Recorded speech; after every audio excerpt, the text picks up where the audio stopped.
Each of the articles, Black Trash by Charles Mills, Is Racial Profiling Just by Jeffrey Ryman, and White Shame by Danielle Haggerty, identify the common source of the problems they discuss to originate from our society's social construction of racism.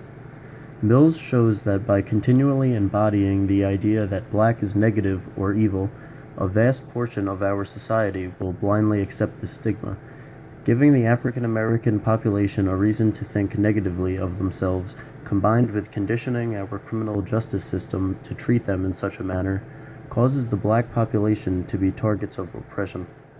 Ryman takes this stigma into account when attempting to find a scenario in which racial profiling is a useful and unbiased practice. Ryman believes there is no room for the use of the racial stigmas discussed by Mills in this tactic because race should only be used, along with other information, to identify someone who is the subject of a criminal investigation and not as a reason to arrest someone.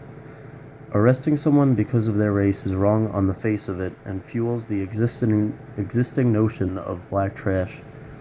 Clearly, the combination of racial stigmas and racialized criminal justice tactics work in a cycle in which each reinforces the validity of one another.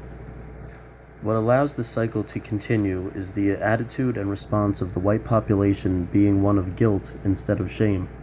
The emotion of guilt is felt when a person's actions are to be punished by a third-party authority. The person committing such an action does not necessarily feel bad for what they did, but for the fear of being punished. The problems of racial stigmas and unequal treatment by the justice system are addressed in the form of guilt, which is not a genuine emotion, as it is only felt when someone is caught. The reason these problems continue is because guilt is not an effective deterrent due to the fact that those fueling the problems do not expect to be caught. The common theme among these articles is the idea that the social system of our society reinforces the perception of inferiority about African Americans through institutional responses. The response of the justice system's use of racial stigmas to identify criminals simply fuels the false belief that their race is inherently bad, and the response of guilt, when exposed, simply punishes an individual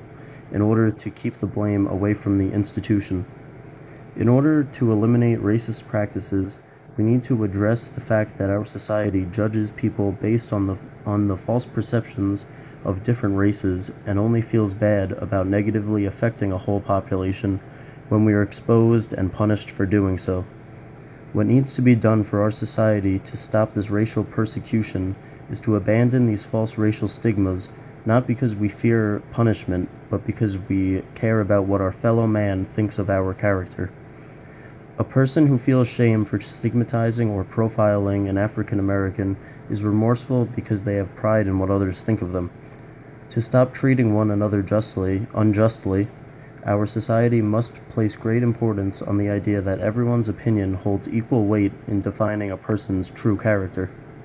Shame is truly a stronger emotion than guilt in the fact that a person's respect for another holds a greater stake in that person's opinions and behaviors than does a person's respect for the institution. I believe that it would take the majority of the population to agree that instead of punishing the act of racism and to have zero tolerance for people who act in a racist manner or hold racist beliefs to be a part of society, in order to establish a policy against racism on the basis of shame over guilt.